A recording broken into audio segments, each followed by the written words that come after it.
right, let's get started. Well, good afternoon, everyone. Thank you so much for spending your lunch break with us during this Festival of Culture brought to you by the PRCA and Intent Health. So for today's session, me, myself, and I will be exploring what it means to bring your whole self to work. So I'm Ann Hughes. I'm a director at Intent Health and a 20-year veteran of healthcare comms, all on the agency side. And this topic of bringing your whole self to work has always really fascinated me because it means, in part, figuring out who that is. And I, for one, took all of my 20s to hone in on that, but also as an American expat based in the UK, there's a cultural dimension to that as well. And as someone who struggles with anxiety, we can often, question in a high pressure agency environment, how authentic can we really be? Now, amidst COVID, bringing your whole self to work is a phrase and an intention that really has taken on new meaning, where virtual home working and those blurred lines between who we are in and outside of work have pretty much disappeared when work is now being done in our bedrooms, at our kitchen tables. So what does it mean to be your authentic self? And here to discuss the good, the bad, and the ugly of all of this from a number of different perspectives is our amazing panel of guests. So Simon, starting with you momentarily, I'll ask you to quickly introduce yourselves and then we'll launch into some discussion, but just a bit of housekeeping first. So for those participating, please do feel free to drop questions in the chat throughout. We'll be keeping an eye on that. And Tila is kindly going to flag any relevant questions as they arise. Also, if you could please mute yourselves. I think everyone is muted. Everyone's got their cameras off, which is great.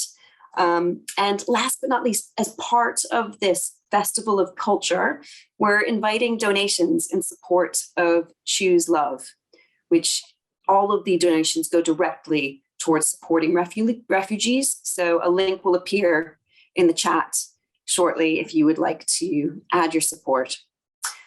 So with that, Simon, could I go over to you to kick us off with the introductions, and then we will start our discussion.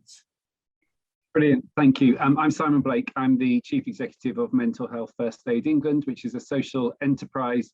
And we run a campaign called My Whole Self, which is about being your whole self at work. So I'm delighted to be here, even though I did go rather hot under the collar when the link didn't appear to be working. So apologies that I was a few minutes late. It wasn't through want of trying. And very much look forward to the conversation. So happy to have you here. You've got that link sorted out. Excellent. Nafisa, over to you, please. Hi, I'm Nafisa Shafiq. I am the Student Communications Manager at the University of Leeds. I've previously worked in agency land and for the local government. I tend to do a lot of work around sense of belonging at the university, especially for students. We have lots of students from diverse backgrounds, so it's an area of interest for me from that point of view, but also from my own personal experiences. I tend to talk about diversity. I tend to talk about my own personal experiences a lot, so this is a topic that is really close to my heart. Amazing. Thank you. Thank you for being here. Ethan, can I come to you?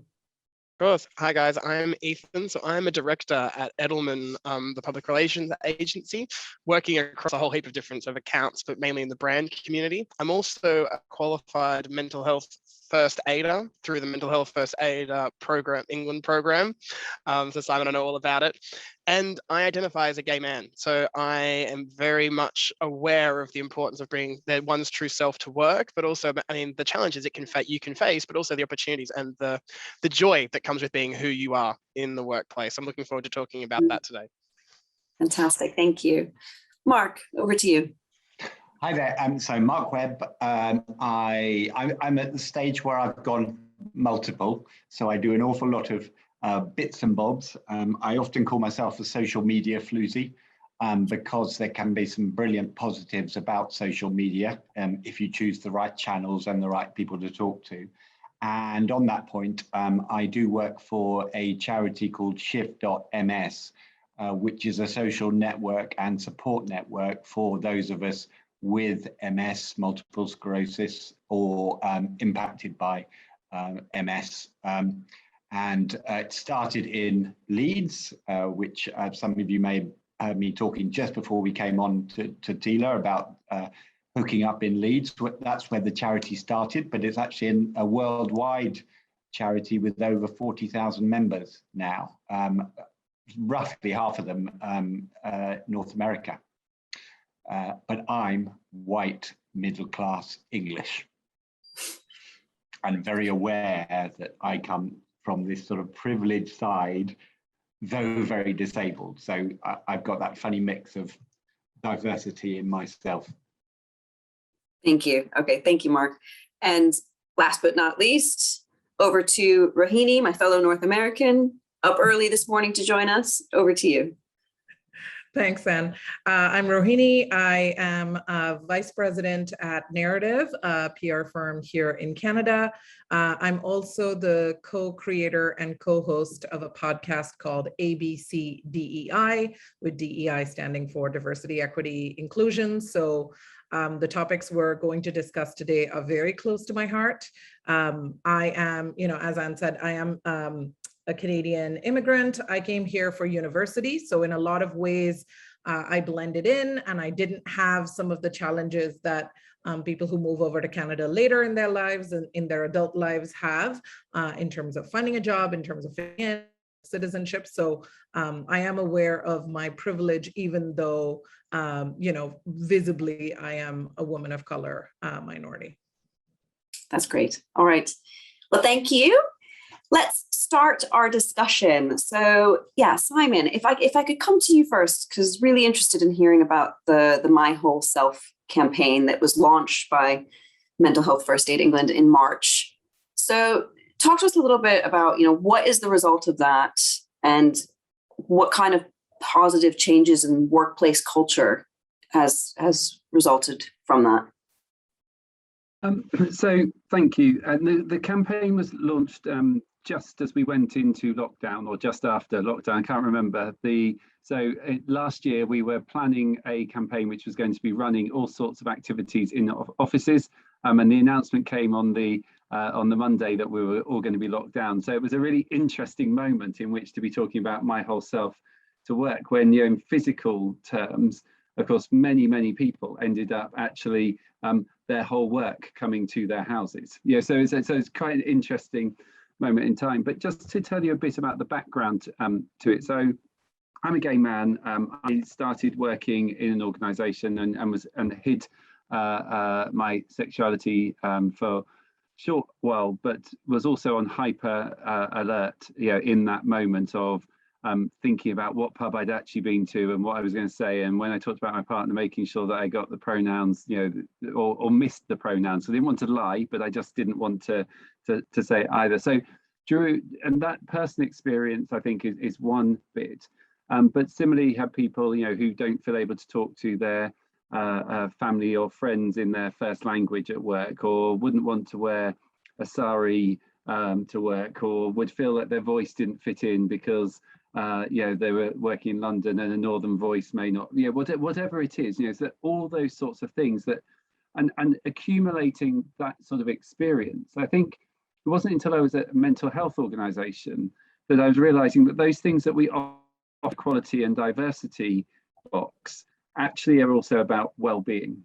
And then when you add that to, ethnic pay gaps, to gender pay gaps, to whose ideas get noticed and get validated, and who gets praised and who gets the project opportunities, that actually taking your whole self is something that takes courage for some people, because some people's whole self is more welcome than others.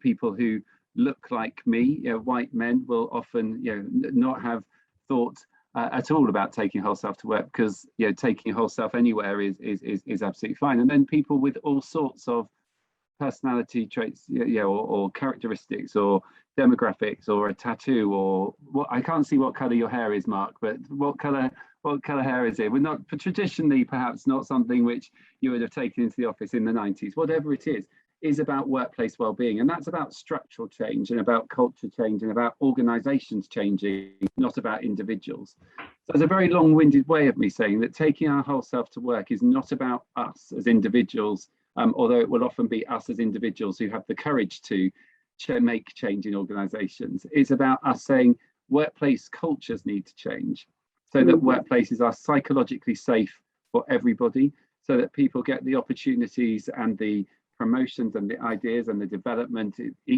equally, and that you can't talk about who's in the boardroom and who isn't, and who's getting paid what salary and who's getting what promotions, as separate from mental health and well-being, as separate from other aspects of your work. So really we're trying to encourage a conversation which is not saying yeah, this is all on individuals, but this is about workplaces changing so that everybody feels as though they can take their whole self to work. Some people say, does that include the bad behavior? Well, no, you know, like everything, there are protocols and there are ways, but actually understanding what is good behavior and what is actually, and widening our definitions of, you know, the parameters of social norms and effectiveness is really, really key to this. In terms of what have we seen in terms of change, I think we have seen a narrative shift quite dramatically over the last 18 months or so. Some of that, yeah, is about the thought leadership, but some of it's the time has come. You know, that the time has come for organisations to really be thinking about mental health, equality, diversity. But I guess I would just say, I think it's really interesting listening to the conversations which are happening now about going back to the office. What does work look like moving forward, to see just how stuck in a rut we really are when it comes to old ways of working, systems and structures which people feel comfortable with. Yeah, we've trusted people to take their whole work to their houses for a long period of time.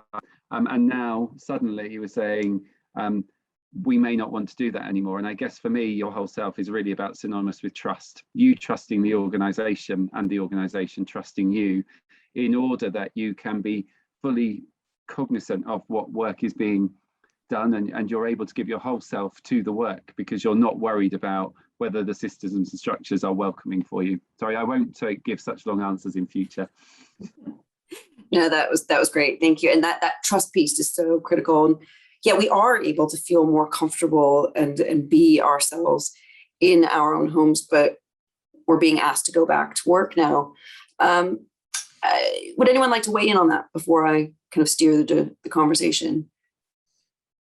I think the bringing the whole self to work, I mean, I feel that it's a little bit, there's a little bit of a flaw in that argument, because I agree with Simon. I think it is on workplaces. I mean, you know, you take the analogy of, you know, if you're throwing a party and somebody doesn't talk to a number of people or mingle, you're not putting the blame on that one person. You're saying, hey, wow, there were 50 people in the room and nobody, you know, talked to my friend Joe.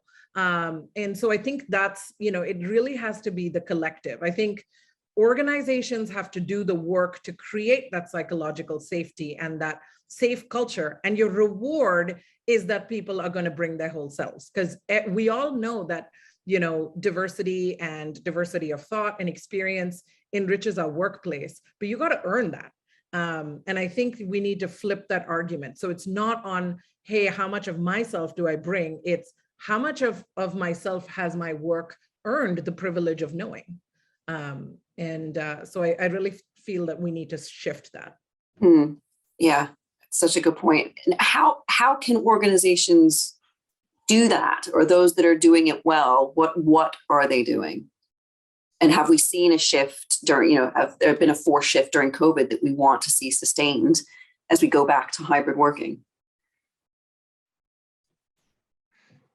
I'll pile in there.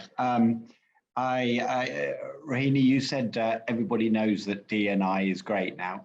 I'm not sure we're there yet, actually. I'm sure those of us talking on this panel get this, and I hope everybody listening in also gets it, but no way. I think if we think back to, let's say, 10 years ago, we kind of knew that green was necessary going green and we were going to change the world, and some companies really started making change, some started doing tick box. And I think something similar is happening in D&I at the moment, in for some strange reason, the pandemic has given us this gift of realizing the value of D&I, inclusivity, representation, and change.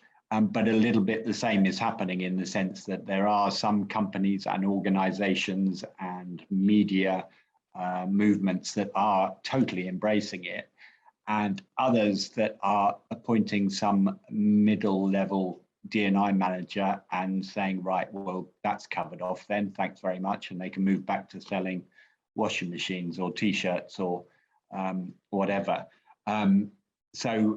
Yes, no, I think we all get it, but I don't quite agree that we all do. And in the point of bringing your authentic self to work, Simon, my hair is purple. The reason I do that is it's my authentic self is very disabled. You can't see below my waist, but below my waist, one, there's a catheter bag, and below that there is a wheelchair. So I'm sure I'm sounding very eloquent and wonderful, and I look like James Bond and everything else, but actually I'm a very disabled bloke. And the reason I wear silly colors and look at my lovely fashion choice clothing, the reason I do that is because I'm used to being in environments at work or in public where I'm stared at because I'm a cripple. Let's use the wrong word deliberately. And the reason I wear my silly clothes, and actually the reason I put silly hair dye on is, well, partly it's a very, very cheap midlife crisis as my hair falls apart, but more importantly, it's me saying, what the bloody hell are you staring at? So if you're staring at me because I'm middle-aged and weird, then that's fine, because that's my character, that's me being a little bit loud. If you're staring at me because I'm different, well, sod off a bit. So I just wanted to make that point. And Simon, you were conscious of talking too much, but I just wanted to make one final point. I struggled with my identity of becoming disabled, because MS is diagnosed between the ages of 20 and 40 traditionally. So I was able-bodied for a long time, and even as my MS was building up, I was fine-ish. So I can remember the very point I said slightly disabled to somebody when I asked them to bring me some coffee, because I was ashamed of it, because I hadn't come to terms with it. And Ethan, at the beginning, you said you were happy to go to work as a gay man, and that's brilliant. But Ethan, were you a footballer, you probably wouldn't be doing that. So there are only certain working cultures that are welcoming, and those working cultures are welcome. But isn't it awful that, for example, should you decide to become a soccer player in later life, Ethan, because you look about 17, then you're in trouble, because you're not going to be accepted, or you're going to have to be the first person to do it, or one of the very first people to do it. So we're not there yet. Well, picking up on that joy piece, Ethan, that flip side of it, it sounds like you've had an experience where it has been positive. So how has that worked for you? Yeah, I think it's a really interesting point. And I think what you said, Mark, is 100% true. I think it is sad that in this day and age, there are still certain industries where you are having that first of the kind in a way, that we still need to have those openly gay athletes. And there are some amazing trailblazers like Tom Daley and what he's done for diving, but that's still small in the grand scheme of things. To the joy point, and I think it's interesting. I've always been very lucky because, obviously I'm Australian at first. So I've come from countries where, being gay is not a huge problem. I think when you are coming out, I was very lucky. I did come out when I was at Edelman, and I was scared of what everyone was going to think. That was very much a generational, my parents' generation, putting that fear into me in the sense of, once you say you're gay, you can't take it back. And I think it was all the things that Simon was saying. It's the what do people now think of me? What are people now going to say? What are they going to assume about my lifestyle? But I haven't experienced that, because I think my colleagues and the people that I've been surrounded with have always been very understanding, very accepting. And I think, look, to be fair, the comms industry is a very accepting, in most ways, industry. I've always worked with a lot of diverse people in the companies that I've been in, and I've always been encouraged to be my true self. So I haven't really seen it as a struggle, but I think that it is those other industries, as sort of Mark touched on, where it is still a challenge. And I think that's where we need to be looking at, how do we make that better? How do we encourage people to feel safe, and trusted? Because I've always had that. The joy for me has been that I felt trusted and confident in who I am. So there is that piece of how do we address that? And I think that hopefully things like COVID have made it possible for people to feel safer because they're working from home. But as we return to work, how do we address that? And I think that's the interesting and sad thing in a way. Yeah, absolutely. Thanks, Ethan. I mean, that connection, I know, Simon, you said this at the beginning, there's a big connection between diversity and well-being, and being able to be open about the ways in which we might be different. So Rohini, I'm curious, where does the intersectionality of DE&I and mental health and well-being, how for you does that sit within the workplace culture? And what do you come across when you talk about your podcast? How do you see that? Yeah, I mean, I think the past year has been transformative in many ways, but I think that exact intersection of being oneself and being one whole self and mental health have intersected in a way that I'm hopeful that we won't go back. I think we've opened a door that we do need to sort of see through. And, I think everything that has happened with the social justice movement over the last year has made it very clear that this return to workplaces, we can't do status quo. I think a lot of things have been opened, have certainly become, point of higher awareness. But I think for me, the thing that has really sort of stuck with me and resonated with a lot of people, including people we chat with on the podcast, is that we're going past this point where we put, whether it's racism, whether it's discrimination, on individuals, right? So yes, absolutely, you can be racist, you can be discriminatory, but it also is now becoming part of the consciousness of being attached to systems. So the way we hire is discriminatory. Our forms are, not accepting of difference. So many forms today, you're either filling in a Mr. or Mrs. Many speeches start with ladies and gentlemen. We're being exclusionary as soon as we open our mouths.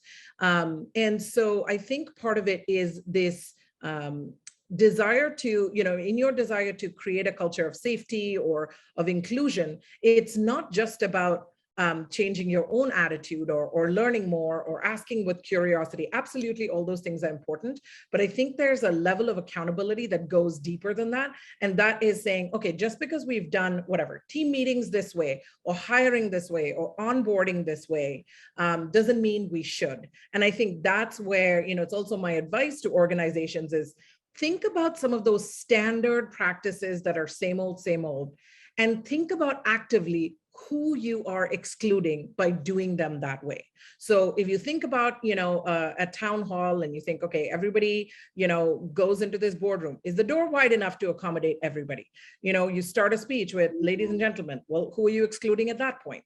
You say, okay, open mic, anybody can come up. Are you really including everybody? Has there been a specific invitation put out to people who wouldn't normally put their hand up? So it's really re-examining systems and processes, because processes can be racist and processes can be discriminatory. And, to some extent, maybe selfishly, it's nice to take the heat away from yourself and say, hey, it's the system, but then do the work to bring that system. Nobody is going to, and Ethan and I are both PR people. We would never say, hey, we faxed a press release to media. That's just not good enough. So just bring yourself up to, the latest, the way of communications. Otherwise, you're going the way of the dinosaur. It's absolutely true. And I don't think we, when you're part of organizations that may be quite large, established, the idea of challenging that status quo requires, quite a lot of bravery. And, in PR and comms, we know we have a diversity and inclusion. We have a problem there. That there's the CIPR study from just 2020 that 89% of people identify as white. Nafisa, coming to you. So what is it about comms? Do you think why is there an issue bringing your whole self to work, and what are the costs to the workplace to hide this? So I agree with some of the points that have been said earlier, but I think in some areas it's easier to bring your whole self to work compared to others. So Ethan talked about coming out whilst he was at Edelman. My experience in the agency land and working in the PR world as a person of colour that was a Muslim, is a Muslim, was slightly different because of the general culture that surrounded agency land and going out drinking. There was like Thursday, I remember at an agency that I worked at, every Thursday at 4:30, drinks would be brought around to everybody. As somebody that doesn't drink, I would sit back. That automatically made me feel slightly excluded. There was an alternative, but when everybody else around you is drinking some type of alcohol beverage and you're the one that's going to the juice, it starts to make you feel uncomfortable. So I think I agree with Mark said earlier that we're still not there. I personally believe we're not there. I think going to your question about like why is it important and what being a person of colour, bringing your whole self to work brings a different dimension to the actual table. So when you're looking at comms, for example, you can spot the differences. You can use your own lived experiences to show and demonstrate where we're missing something. So I work in the university, for example. If I am looking at my experiences around faith, and we're talking about, students and bringing their whole self, we're able to use some of the lived experiences of when I, for example, not being comfortable talking about my faith and weaving that into our comms so that it's more authentic and it's bringing a bit more compassion into it. So I still think there's so far that we need to go. I do think that it's important that we allow people to have those conversations. They're all really uncomfortable conversations. Asking somebody in an open room how they're feeling about diversity and equality is difficult for individuals. Sometimes it's about how we approach that conversation, maybe having it separately, but then feeding it up. I feel that change needs to happen much higher as well. And we actually all need to go back, not just us, but our leaders as well, go back to the drawing table and ask ourselves, what is authenticity? Am I being authentic? And how then does that translate into the culture? And everybody that asks and answers that question will come up with something different, but it's about how we bring that together and try to create a culture that then is relevant for everybody.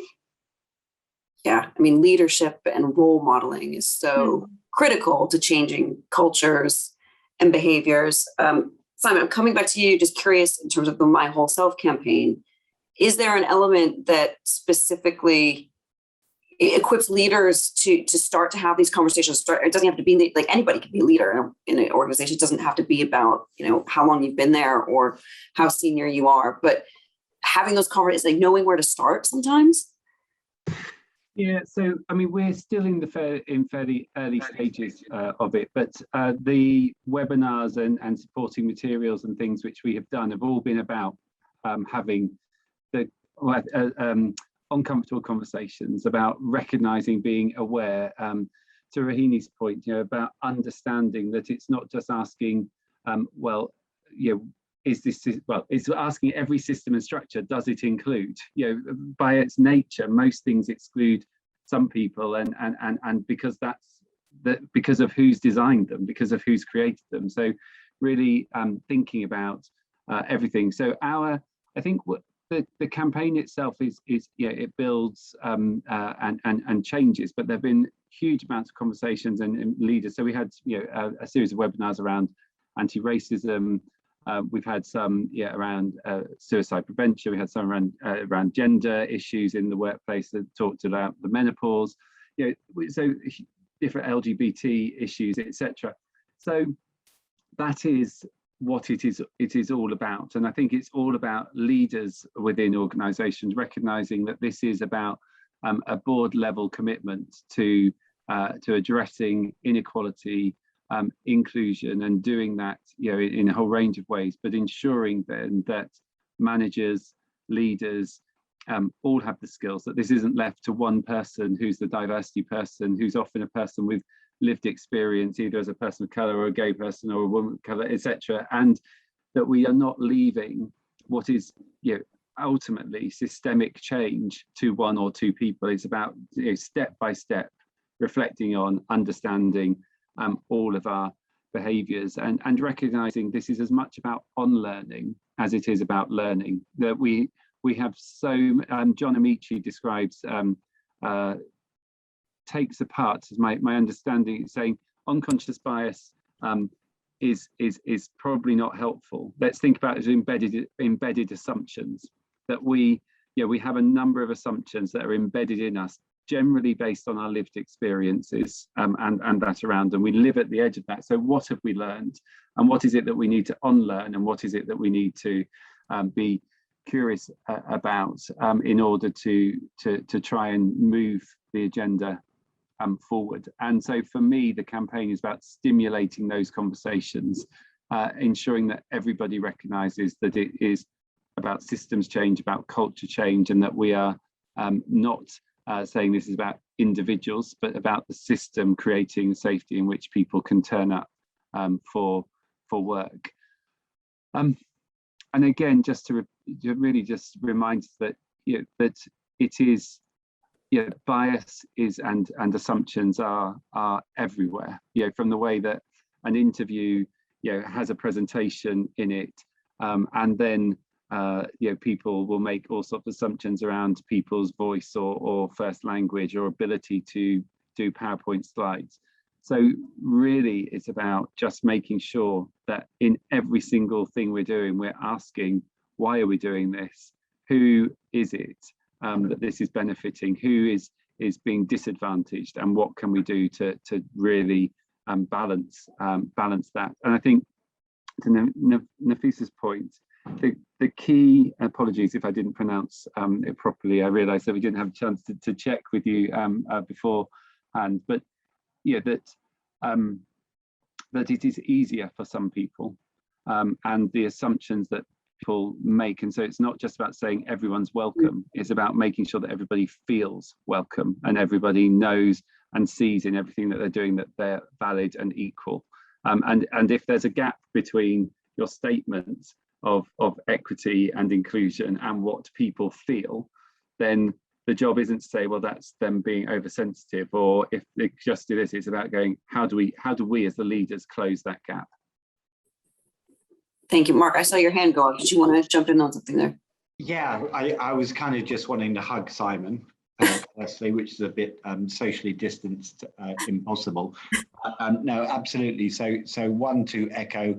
Well, it's kind of the two-tier thing, isn't it? You do need senior engagement. You need board level buy-in to D&I, not just for the moral imperative to be nice, but also because, back to Nafisa's audience, again, apologies if I've pronounced it wrong.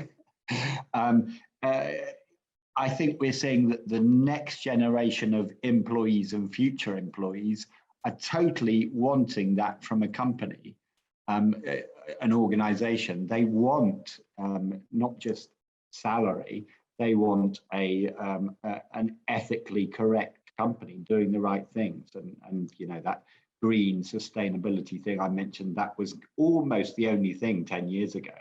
But D&I has come up just racing up the sideline and is required. But it's not, yes, so it is absolutely about senior board buy-in. But as individuals, it's about having those, and back to the uncomfortable conversations, And also just learning along the way. You know, I made the deliberately provocative word about myself because I'm allowed to, cripple. But you know, when I grew up in the 70s, I would have been described as handicapped, and in the playground, I'm sure I was calling people spaz because that was funny, and now in calmer terms, I have spasms. Hurrah! And now I'm disabled, and it's moving on. So it is asking the question, but constantly learning. So that, yeah, for example, BAME. I almost get the impression that BAME is going out of fashion because by using the word BAME, we just lump every ethnicity issue and challenge and opportunity into one big chunk. And well, yeah, the BAME bloke or the BAME girl can handle that, and then it's done. It's not done, and we need to keep moving on and understanding and finding new ways to communicate. So yeah, buy-in from a senior person, yes, but individuals, we can be allies and ask the questions. That's great. Thank you. Does someone else want to weigh in on that? No? Okay. As everyone's talking, I have a question to my fellow PRs on the panel, which the aspect of D&I that we're working on in our own workplaces. I'm sure you may be working with clients who are coming to you and perhaps asking your counsel on, you know, how to take something from a line in a strategy document to something that's real. And then that next point, you know, do we communicate about it, and how do we do that in an authentic way without it being performative? Ethan, I'm wondering, you know, because I know you're at Edelman and I was, you know, I've been in agency all my life. You know, where does your personal experience, your experience at Edelman, and then how does that bleed into how we're advising our clients? Yeah, I think definitely. I think obviously, you know, it is a big topic for all clients, you know, across every sector. We're seeing it at the moment. And I think the big thing that from my point of view and what I always try and express, whether it's a D&I or sort of even a pride campaign, is to be authentic in what you're doing and to take actual action. I think there is nothing worse than tokenistic involvement in a topic, you know, and I think from a personal point of view, I get quite turned off when a brand or a company tries to get involved in pride and yet does nothing for the rest of the year. And I think that is the big thing that we're encouraging people at the moment, is encouraging clients, is to go, what do you actually stand for and how does it actually relate to who you are? So it's all good to go out there and say, you know, we support diversity and inclusion, but what are you actually doing? And I mean, from the clients that I work with, we're seeing a lot of positive conversation around it. But I think there is, you know, with some brands, it does seem like it's a long effort. And I think that's the big thing I always try and encourage clients is getting involved in diversity and inclusion or getting involved in a conversation is not like that. Don't do it just like that. It needs to be thought through, because there's nothing worse than saying that you stand for someone when actually in reality you don't. I mean, I don't know if the other PRs on the panel have experienced that, but I think that is the big thing that I always try and say to clients is just don't get involved because you think it's the right thing to do. Get involved because it is the right thing to do and you're actually making change. That authenticity piece is so key. Rohini, I saw you shaking your head. Do you want to? Yeah, absolutely. I mean, I think I completely agree with everything you said. To me, you know, the opportunity we have as PR, and I'll talk about it from a client perspective as well as an agency. I think sometimes on the agency side, part of the reason I think we have a lack of diversity is because we have perception built into almost, it's so rigid, it can't shift. You know, it wasn't very long ago that I was once taken off an account team because the leadership felt that if the lead on the business matched what the client looked like, we might have a better chance of success. This didn't happen in the 70s. This happened in the last few years. So, you know, I think we need to get out of our heads around perception. And so to me, when I have clients, and like Ethan, I've had a lot of clients come to me specifically asking for things that sort of go beyond the scope of work, let's say. And I think a big part of that lens is we are the holders of reputation, right? At the end of the day, people look to PR as managers of reputation. Certainly when things go off the rails, right? We're the corporate cleanup crew. No doubt about it. You don't have your media planners rushing in. You don't have your creative team rushing in. It's your PR and crisis team. So we just need to now get into a more proactive place with that, so that we're saying, hey, this is your reputation. So don't talk about pride if you're not going to do something the other 11 months of the year. Don't put a black square on your social media profile if you're not going to follow through and fund, promote, advocate alongside. So I think that's a big part of it, goes back to that authenticity, and specifically take the peak out of it. So take national insert whatever day, right? What are you doing the other 364 days of the year? Have you earned the right to say we stand with, we're allies of, we promote, we support? I feel there's a lot of that thrown around very much in a performative way. We're committed to, we support, we encourage, but what are you actually, how are you supporting? How are you encouraging? And are you checking some of your own biases? I think bias in itself, privilege in itself, these are just facts. They're not meant to be loaded terms. It's what you do with them that then can go positive or negative. Are you taking your privilege and using it to say, hey, this group gets no love, I'm going to support that? That's a great use of privilege. That to me is very positive use of privilege, but it's become this loaded term or dirty word. And it's really just taking that and saying, okay, well, if I have this bias, I would assume many people have this bias. So what can I do to actually change that? And I think that's the crux of what PR can do and what communications can do, whether you're in-house or agency, is say, listen, we're all thinking this way. We all have this perception of pharma. We all have this perception of luxury. But how do we change that? And how can those sectors still be good? Absolutely. And I think, go ahead, Nafisa. I was just going to say, from an in-house point of view, and from a comms perspective in-house, what we're trying to do is free up our space, so our comms space, for people to have conversation in those spaces. So rather than us, for example, on our social media channels going out and saying the university is saying this, we're trying to get our audiences involved in those conversations and them actually create that content for us, because then it is more authentic. So, for example, if we're saying if we're talking about, Black History Month is coming up, rather than us going out and saying, this is what we're doing, there's an element of talking about our policies, processes, support that's available to students, but it's actually allowing students to talk about their own experiences as well. And it's from a comms point of view, it's creating that space for other people to share their stories. It's not just about us filling that space. So I think there's an element of doing that as well. And that's one way that as comms people, we can be allies for different people. So I just wanted to put that in there as well. Thank you, Nafisa.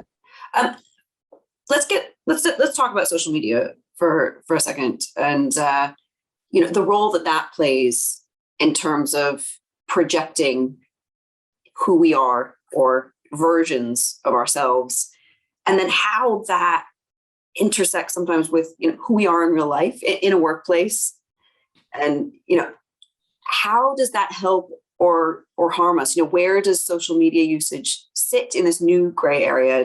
And Mark, I'll come to you first on that. Yeah, I'm very keen on that. So I'm officially still a PR. That's been all my life, but I'm slightly hindered by my fatigue and thinking processes and the fact I get round on wheels, so I can't peg it into London and drink heavily with journalists, coffee or alcohol. And if he's but so social media has grown more and more, and actually my journey with disability started when I worked for Dixon Scarphone. I was the most senior comms person there, and our social media was growing. And essentially, I moved from a PR to a more social media role, and that became a big communications channel, not because of me, just during my time there. And it's massive now, and whether we like it or not, it's here to stay. So Shift.ms has one that's a very positive, supportive one, but of course Twitter and other social media channels have some very divisive and nasty sides to it. But it is something we've got to live, and personally, I live out my life and my authenticity. I post nearly every day a positivity post on LinkedIn, which, because I just want people to see disabled people or a disabled person living a good and happy life. But it's just something to be lived. But because we are the front of organizations, you know, I'm thinking about Shift.ms, and I nearly put my hair as green because that's the symbol of Shift.ms, but purple is disability. So what did I do?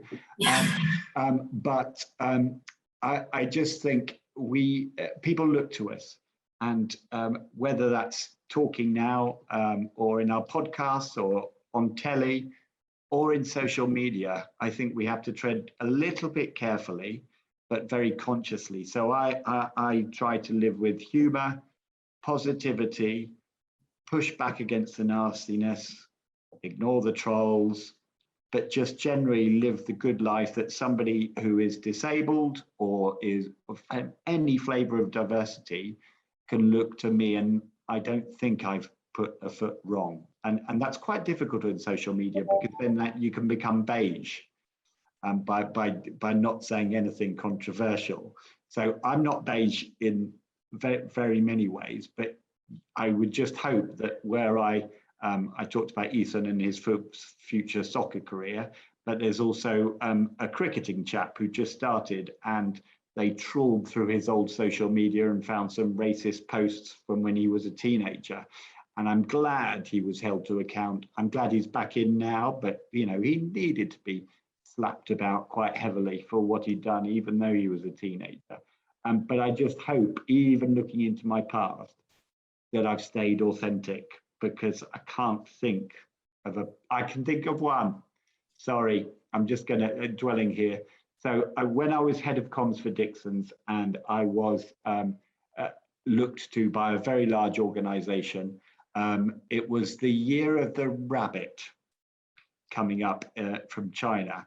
And I was tweeting wittily, I thought, in retail. So you can guess which retailer I might have suggested was a good PR opportunity from the year of the rabbit coming up. It was Ann Summers, and you know, made people laugh, oh ho ho ho ho. But then somebody did pull me aside, and they were quite right to, and reminded me, look, that was funny, but people look to you.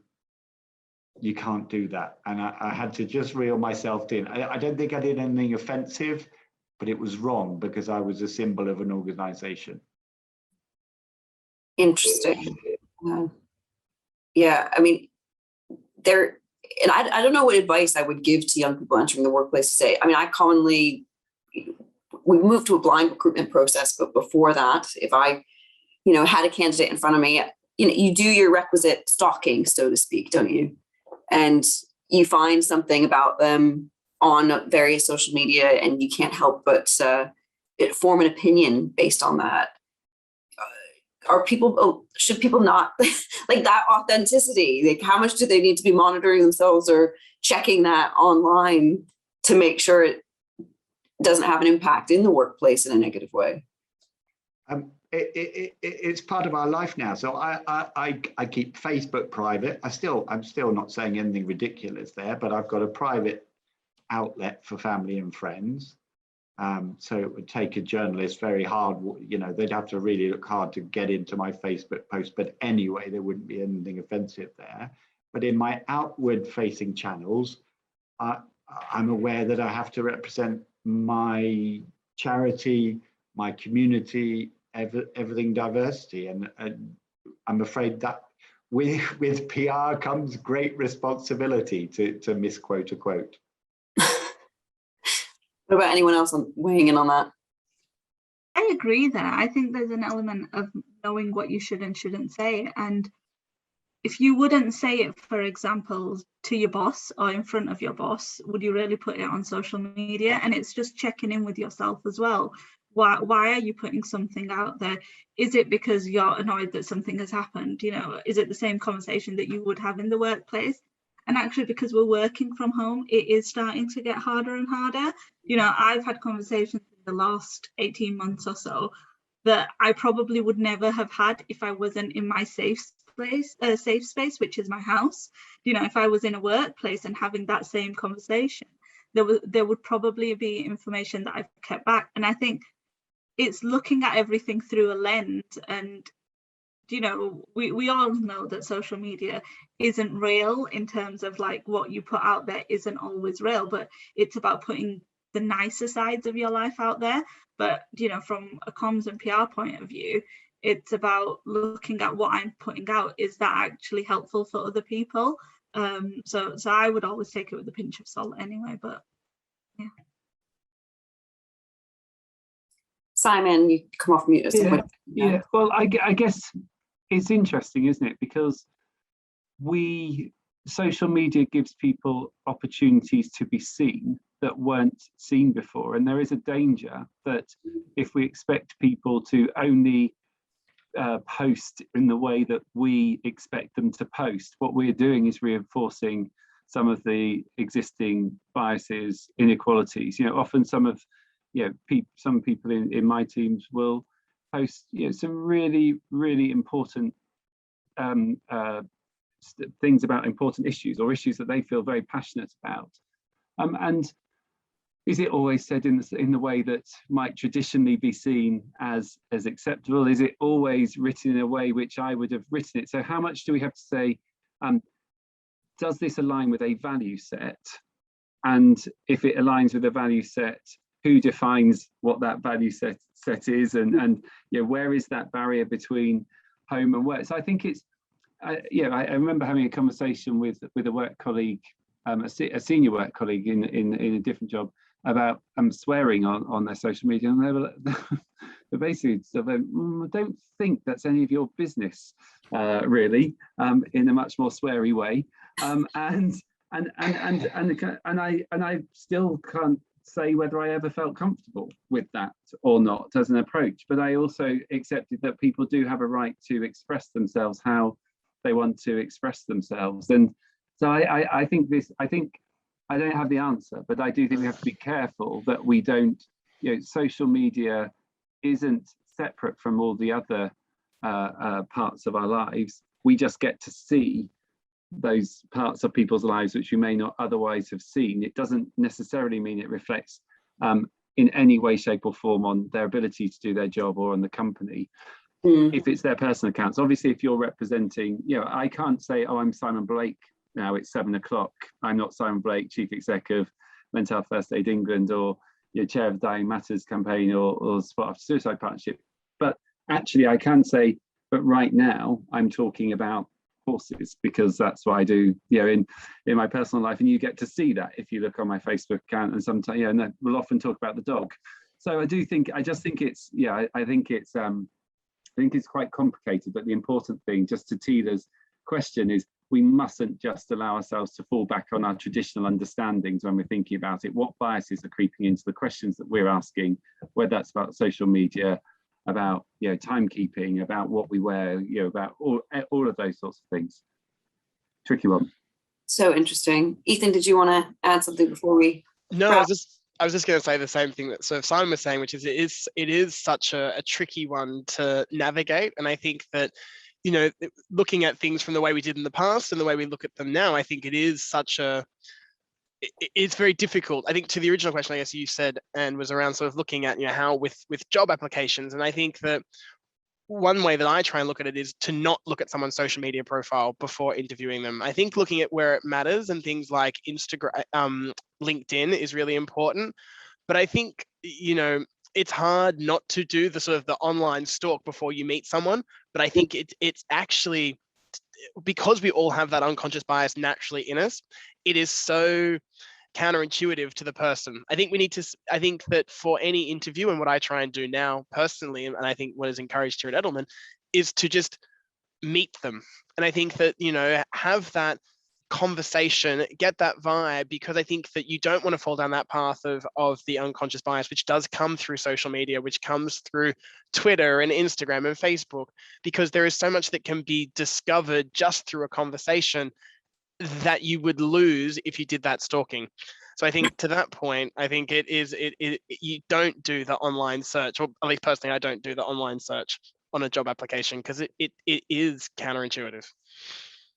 Yes, absolutely. Meet the person where they are, right in front of you. I think that is such a good place to leave our conversation, just being mindful of the time. So we'll wrap up there. But once again, I would like to thank our panel of Simon, Ethan, Mark, Nafisa, and Rahini for being here today for such a great discussion. And thank all of you for joining us. Again, the link to Choose Love is in the chat if you'd like to support that. And for more of your Festival of Culture fix, be here tomorrow at 12 p.m. and you can catch Creating an Inclusive Environment in PR and Comms. So thank you so much for joining us and have a great day. Bye.